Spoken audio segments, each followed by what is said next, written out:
Dear friends, music ട്രിപ്പിൻ്റെ മറ്റൊരു എപ്പിസോഡിലേക്ക് സ്വാഗതം. ഊട്ടി മസിനഗുഡി ഗുണ്ടൽപേട്ട് യാത്രയാണ് ഇന്നത്തെ വീഡിയോ. ഊട്ടിയിലെ ആഘോഷങ്ങൾക്ക് ശേഷം അതിരാവിലെ എണീറ്റു മസിനഗുഡി വഴി ഗുണ്ടൽപേട്ട് പോകാൻ തീരുമാനിച്ചു. ഊട്ടിയിൽ നിന്ന് മസിനഗുഡി വഴി.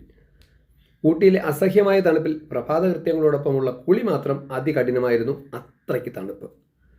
ഹോട്ടൽ വെക്കേറ്റ് ചെയ്തു. കാർ എടുത്തപ്പോഴേക്കും ഊട്ടി നഗരം വിജനതയിൽ തന്നെ. ആരും ഉണർന്നിട്ടൊന്നുമില്ല. പുലരും മുന്നേ ഊട്ടി മസിനഗുഡി റോഡിൽ എത്തണം.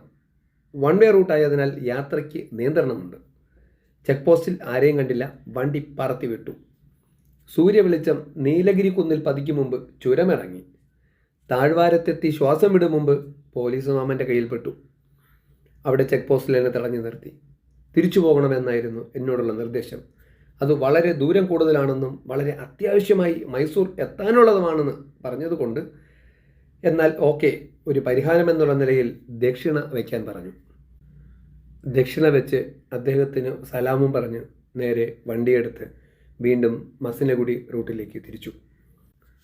പിന്നീട് അങ്ങോട്ട് മനോഹരമായ കാഴ്ചകൾ ആയിരുന്നു.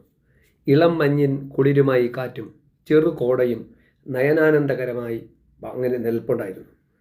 ഭയമില്ലാതെ റോഡിലും പറമ്പിലും കറങ്ങി നടക്കുന്ന പുള്ളിമാനുകൾ ഒരു ആശ്രമ വൈബാണ് നൽകിയത്. ഇടയ്ക്കിടെ മാത്രം കടന്നു പോകുന്ന വാഹനങ്ങൾ. സൂര്യോദയം ചെടികൾക്കിടയിലൂടെ നല്ല ചന്തത്തിൽ കാണാം. ഒടുവിൽ ബന്ദിപ്പൂർ ടൈഗർ റിസർവിന് മുന്നിലെത്തി. വഴി വീണ്ടും നീണ്ടു നിവർന്നങ്ങനെ കിടക്കുകയാണ്. കോടയും കാറ്റും മാനും വീണ്ടും വീണ്ടും ആവർത്തിക്കുകയാണ്. ടൈഗർ റിസർവ് ആയതുകൊണ്ട് എവിടെയെങ്കിലും ടൈഗറിനെ കാണുമെന്നായിരുന്നു മകൻ്റെ പ്രതീക്ഷ. കാണാൻ യാതൊരു സാധ്യതയുമില്ലെന്ന് ഞാൻ അവനോട് പറഞ്ഞു. കാരണം നേരം പുലർന്നു കഴിഞ്ഞു. കാറ്റിന് വേണ്ടത്ര മറവില്ല. കുറ്റിച്ചെടികളാണ്. ഇടയ്ക്കിടെ വാഹനങ്ങൾ കടന്നു പോകുന്നുമുണ്ട്. അതുകൊണ്ട് കാണാനുള്ള യാതൊരു പ്രതീക്ഷയും എനിക്കും ഇല്ല. പുതിയൊരു കഥാപാത്രം കൂടി വഴിയിൽ കിട്ടി. മയിലുകൾ. മഴവില്ലിൻ്റെ മനോഹാരിതയെ വെല്ലുന്ന നമ്മുടെ സ്വന്തം ദേശീയ പക്ഷി തന്നെ. യാതൊരു ഭയവുമില്ലാതെ അവിടെ കറങ്ങിത്തിരിഞ്ഞ് നടപ്പുണ്ട്. നേരത്തെയും കുറച്ചെണ്ണത്തിനെ കണ്ടുവെങ്കിലും ഇത്ര അടുത്ത് സുന്ദരിമാരെ കാണാൻ പറ്റിയില്ല.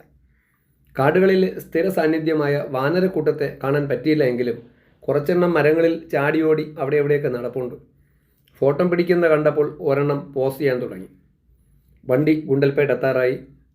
വഴിയുടെ വലതുഭാഗത്ത് പെട്ടെന്നാണ് ആ ദൃശ്യം കണ്ണിൽപ്പെട്ടത്. സുന്ദരമായ ഒരു സൂര്യകാന്തിപ്പാടം. കെട്ടിമറച്ച പറമ്പിൽ കാവലിന് ഒരു ആളെയും വെച്ച് കൃഷി ചെയ്തിരിക്കുന്നു. വണ്ടിയിൽ നിന്നിറങ്ങി പൂക്കളുടെ ഫോട്ടോ എടുക്കാൻ അനുവാദം ചോദിച്ചു. നൽകിയില്ല. അവിടെയും 100 രൂപയിൽ അനുവാദം ലഭിച്ചു. ചെറുതായി ഒന്ന് ഷൂട്ട് ചെയ്തു. ഈ യാത്രയിലെ ഒരു ബോണസായിട്ടാണ് ഈ ദൃശ്യം കണ്ണിൽ കിട്ടിയത്. തമിഴ്നാട്ടിലെ സുന്ദരപാണ്ഡ്യപുരത്ത് 2 തവണ പോയിട്ടും കാണാൻ പറ്റാത്ത വിഷമം ഇവിടെ തീർന്നു. ഇനി യാത്ര മൈസൂരിലേക്ക്. മൈസൂർ കൊട്ടാരവും ത്രിവേണിയും സാൻഡ് മ്യൂസിയവും ഒക്കെ കാത്തിരിപ്പുണ്ട്. Thank you. എൻ്റെ ചാനൽ ദയവായി സബ്സ്ക്രൈബ് ചെയ്യുക, കമൻറ്റ് ചെയ്യുക, ഷെയർ ചെയ്യുക, ഫോളോ ചെയ്യുക.